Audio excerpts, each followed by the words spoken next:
नमस्कार। आप देख रहे हैं खिलांचल टाइम्स। मैं हूं आपके साथ प्रिया। चुनाव का समय जैसे जैसे नजदीक आ रहा है, सभी दल के नेता, संभावित प्रत्याशी अपने अपने विधानसभा में जनता के बीच जाकर अपनी बात को रखने का प्रयास कर रहे हैं।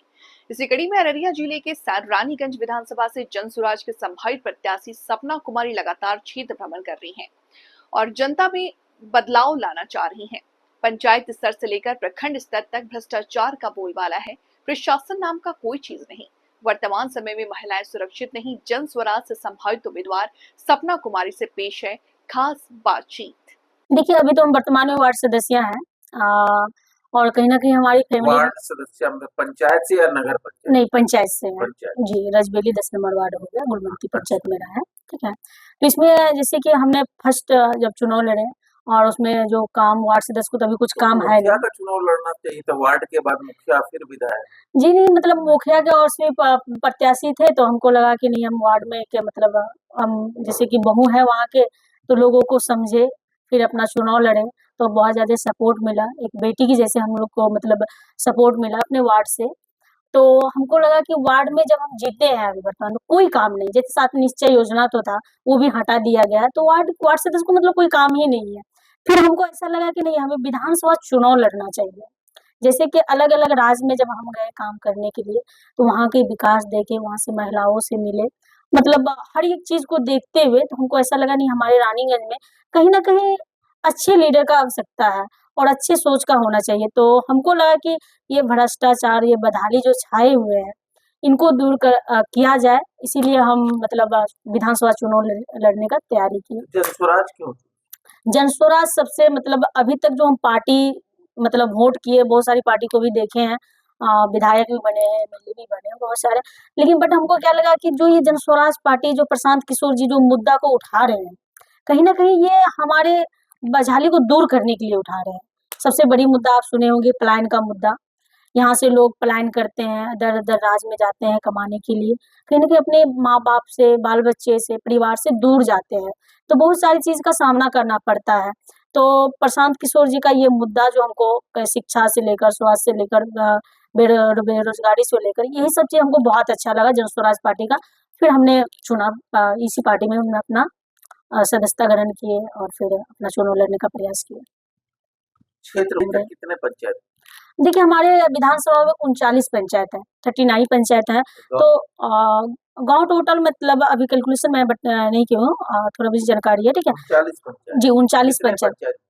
अभी तक हम 3900 पंचायत मतलब गई हूँ। प्रत्येक गाँव में मतलब अभी जो मेरा अभी 10 दिन से कंटिन्यू चल रहा है कि एक-एक पंचायत में उस पंचायत के जितने भी गाँव हैं उसको कवर कर रही हूँ, कि प्रत्येक गाँव में जाकर डोर टू डोर मतलब लोगों से बात करना, उन विचारधाराओं को बताना, जनस्वराज पार्टी का जो विचारधारा है, प्रशांत किशोर जी, उनके बारे में लोगों को बताते हैं।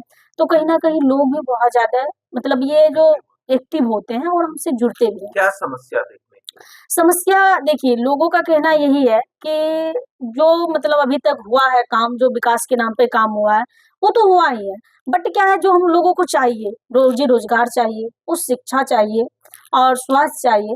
ये लोगों का कहना है, अगर हम लोगों का रोज़ी-रोज़गार यहाँ पे हो जाता है, तो हम लोग दूर नहीं जाएँगे। अपने बाल-बच्चे को छोड़कर, माँ-बाप, बुजुर्ग माँ-बाप को छोड़कर बाहर नहीं जाएँगे कमाने के लिए। हमारा बिहार में ही रोज़ी-रोज़गार का व्यवस्था, ये सारी मुद्दा को सुनकर लोग हमसे जुड़ रहे हैं। एक तो पलायन जी। का मुद्दा बता, इसके अलावा और क्या समस्या देखने? समस्या बहुत सारी देखने को मिला, जो कि मतलब अभी जो शिक्षा से है, जैसे कि सरकारी स्कूलें हैं, उसमें पढ़ाई तो ना के ही बराबर होते हैं, सिर्फ़ ओनली खिचड़ी खिलाए जाते हैं। ये मतलब लोग कहीं न कहीं जा रहे हैं स्कूल, उनके बच्चे, तो उनको पता है कि हमारे बच्चे को कैसा शिक्षा मिल रहा है। तो लोग का कहना है कि देखिए, जब तक आप स्कूल तो आप सरकारी बोल दी, सरकारी स्कूल में पढ़ाई होता है, लेकिन उसका मैनेजमेंट जो तगड़ा होना चाहिए, ताकि जो टीचर है हमारे वो अच्छे से पढ़ाए बच्चे को, लेकिन उस तरह का कुछ नहीं होता है।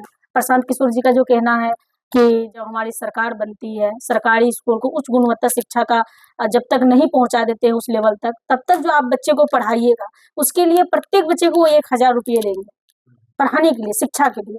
तो कहीं न कहीं लोग को भी लगता है कि नहीं, रोज़ी-रोज़गार तो है ही नहीं, रोज़ी-रोज़गार भी देने की वादा कर रहे हैं हमारे प्रशांत किशोर जी, और वो शिक्षा की भी बात कर रहे हैं। तो ये सब बिल्कुल मतलब शिक्षा, रोजगार, पलायन का जी, जी, बिल्कुल। इसके अलावा और कुछ समस्या देखने को हाँ, मिलती बहुत सारी है? समस्या जैसे बोलिए जी, जनता को जो बताइए। हमारी महिलाएँ, जो हमारी माता-पिता हैं, जो महिलाएँ हैं, वो कहीं न कहीं रोज़ी-रोज़गार नहीं कर पा रही हैं। उनका जो मतलब स्वास्थ्य से संबंधित समस्या है। देखिएगा तो महिला सब जो अभी मतलब जो होश डिलीवरी पेशेंट हो गई महिलाएँ, उनको जाने में मतलब हॉस्पिटल हो गया, एम्बुलेंस समय पे नहीं पहुँच पा रहे हैं। स्वास्थ्य की भी समस्या स्वास्थ्य की भी समस्या चलिए, है। आपको अगर पार्टी टिकट देती है, अगर आप चुनाव लड़ते हैं, तो आपका क्या मेरा प्राथमिकता यही होगा, हम जो देखिए हम ज़मीन से जुड़े हुए हैं और ये गरीबी को हम खुद झेले हुए हैं और अदर-अदर राज्य में जाकर देखें किस तरह का विकास हुआ है। तो सबसे पहले मैं यही चाहूँगी कि जो दिक्कतें, मुश्किलें हम झेले हैं, हमारे विधानसभा के जो माता है, बहन है, भाई है, युवा है, उनको ना झेलना पड़े। काम बताइए? देखिए, हम फर्स्ट काम तो ये सोचे हैं कि अगर हम सत्ता में आते हैं, जब हम यहाँ से चुनाव लड़ते हैं, विधायक बनते हैं, लोगों का सपोर्ट मिलता है, तो पहली काम तो मेरा यही रहेगा हम विधानसभा में जो ज़मीन से जुड़े हुए लोग हैं, उनका जो समस्या है, वो वो निकालेंगे, करेंगे। और दूसरा क्या है, काम इस तरह से होना चाहिए कि नहीं जो हमारे जैसे पंचायत हो गए, मैं एक ही पंचायत की बात कर दूँ, उस पंचायत में जो हमारे वार्ड हैं, मुखिया है, सरपंच है, क्योंकि आप देखिएगा तो उनको डोर टू डोर का जानकारी होता है, वो लोगों के बीच उनके जाते हैं, साथ मिलकर उनके समस्या देखिए। सब समस्या देखेंगे और मेरा क्या प्रत्येक वार्ड में मेरा एक कार्यकर्ता रहेंगे, जो कि वो डोर टू डोर प्रत्येक 1 सप्ताह में हमें रिपोर्ट करेंगे कि क्या हो रहा है वार्ड में, हाँ, किस तरह की समस्याएँ आ रही है, किस तरह से काम किया जाए जो बेहतर हो सकते हैं। ये मेरा मतलब चुनाव लड़ना आपका फायदा है। जी, फाइनल है। अगर पार्टी टिकट नहीं देगी तो देखिए, हम मेहनत कर रहे हैं, प्रयास कर रहे हैं और पार्टी से जुड़ गए हैं, तो कहीं न कहीं इसका विचारधारा हमको अच्छा लग रहा है। जिन्हें भी मिले, हम साथ मिलकर काम करेंगे और हमेशा करेंगे। साथ मिलकर काम जी, बिल्कुल। क्या कहेंगे पार्टी को? पार्टी को हम यही कहना चाहेंगे कि हम आपसे जुड़े हुए हैं और हम चाहते हैं कि नहीं हमारे विधानसभा में बेहतरीन मतलब अच्छे ढंग से काम हो और आप जिन्हें भी आप मतलब अपना प्रत्याशी चुनते हैं, हम उनके साथ मिलकर काम करेंगे और पार्टी के साथ मिलकर हमेशा काम करेंगे।